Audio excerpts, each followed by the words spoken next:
last night. We got Lawrence Taylor in the house. We can't wait to get to it. Before we get to that, let's get to another Giants legend, Eli Manning, what might be his last start as a Giant. We'll see how it went. Going all the way to overtime. Took him to the wire, but it was Zach Ertz catching the game-winning touchdown. The Eagles, after being down 17-3. Is that Eli's last stand? We shall see. The future is unknown for Mr. Manning. Let's get to the playoff picture here, though, because the Cowboys are currently in first because they beat the Eagles earlier this season, but they play the Eagles in 2 weeks in Philadelphia. Both teams 6-7. We'll get back to that in a second. But first, how about a little LT highlights? Hey. Intercepted. There goes Taylor down to the 20. LT, way to go. What the hell you? Come on, baby. Lawrence Taylor on the blitz. He does it well. He's going to try to run it in. He can't do it. Lawrence Taylor was there. Run it! You gotta run it! You can run, but you can't hide. Lawrence Taylor from behind. The biggest defensive play of the football game, executed by Lawrence Taylor. Way to go, Cawthorn! That's my boy! All right, join us right now is a man who Bill Belichick called the best defensive player of all time. And if you know anything about football, you would say the same. He's a 10-time Pro Bowler. One of just 2 defenders to ever be awarded MVP of the entire league. He was enshrined in Canton in 1999, was recently named to NFL's all-time team. Please welcome to the breakfast table. It's an absolute honor, a straight-up madman on the football field, Lawrence Taylor. Thank you. How you doing? I'm doing good. I'm telling you, I'm having a great time. Hey, Lawrence, we appreciate you joining us. Now, as I mentioned, the unveiling of the all-time team came out, and as part of the NFL celebration of year 100, you were named on that team. What was that honor like? Well, I wouldn't know. I thought I should be there, and I wasn't surprised to be in there, but I was also grateful for being there. So, but there's a lot of guys that I play with. There's a lot of guys that I know personally, and it's a hookah always get together to make sure the whole group is together. And Right. so most of the group that I deal with, we're all on that same team. So it's good. 100 greatest. And you mentioned there are so many great players that you played with in different eras. 40 offensive linemen were named finalists for the all-time team last night. 18 of them are going to join you on the all-time team on Friday. Who's a lineman from your era? I'm not going to say that gave you fits because I don't think that is true. Nobody really got to you. But who was the toughest competition? Oh, God, you know, competition changes from year to year. And the older you get, the better the competition gets. You know, I'll tell you, I was thinking about, what's the big guy from, you know, he had Joe Jacoby. Yeah. Joe Jacoby, I used to play with him twice a year. Now, don't get me wrong. Hey, the funny thing was about this, Joe Jacoby used to tear my butt up the first couple of years, all right? And I'll tell you, and then it's a funny story about it. And we're going to play the Washington Redskins. And so I just went on out because I know Joe is going to drill me all day. So I went out. I came in. I got back in about 3 or 4 o'clock in the morning, right? Okay. And over a little hungover. Yeah. Right. So, and I go to the game. I don't feel like tying my shoes. I don't feel like strapping up my head, my chin strap. And I rushed the quarterback, and I stumbled. I stepped on my shoestring. On your shoelace. And Jacoby, he froze. Then he went to hit me. I knocked his head down, went around. I said, oh, I ain't got something. You accidentally found the move. I found the move. From that point on, and I promise you, I never had a problem with him. I beat him like a drum. I gave him the drunk move every daggone time I played him.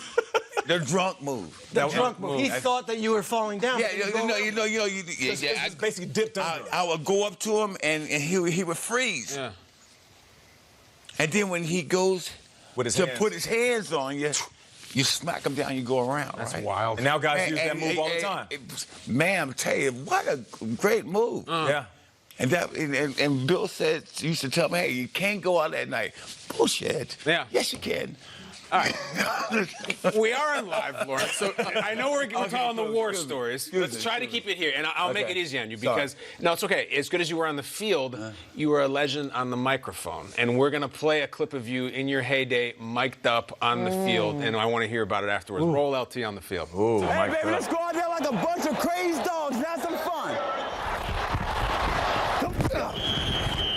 Son, y'all gotta do better than this. All right, so those are the classics. And even young people who didn't see you play, they know those. Tell us about the Crazed Dogs and have some fun. Why Crazed Dogs? I don't know. Back in the days, you know, we had our linebacker crew, because our linebacker crew was pretty good. Yeah. We had Harry Carson, Brian Kelly, Brad Van Pelt, and Carl Banks. Oh, yeah, but I mean, this is the core crew. Well, and then Carl Banks came later because when Carl Banks came, somebody had to go out. So Brad Van Pelt had to leave, and then Brian Kelly had to leave because of other guys coming in. So, but that's where we started with the defense, and you know, it's not like the Giants are now. The Giants right now don't have an identity, right? We had an identity. We was a linebacking crew. You know, we were always putting in great linebackers. You know, we had Carl Banks come later, then Pepper Johnson, and it got so many players. Crazed Dogs. Hey, and yeah, we got crazy with it. What about the quarterbacks, Lawrence? You know, we saw you're over Ken O'Brien. You're talking to him. It's going to be a long day. Yeah. What was your relationship with the quarterback? Was he your opponent, your enemy? How did you look at him? No, we had a good relationship. I was back there. Used to see him all the time. Any quarterback you're playing. I mean, at the end of the day, I'm one of. They know I'm coming, so I'm going to come.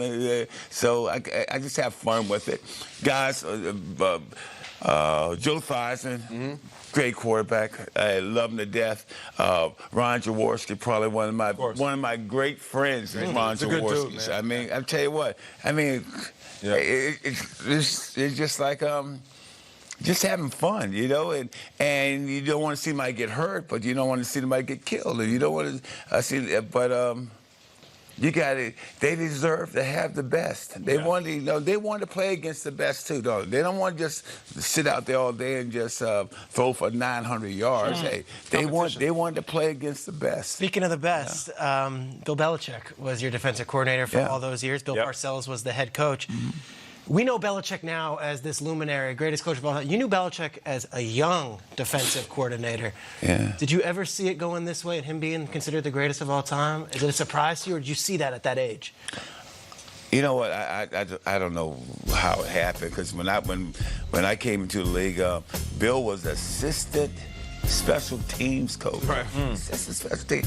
I mean, that's the next step after that. I mean, is water boy. I mean, he got better and better. He put the work in.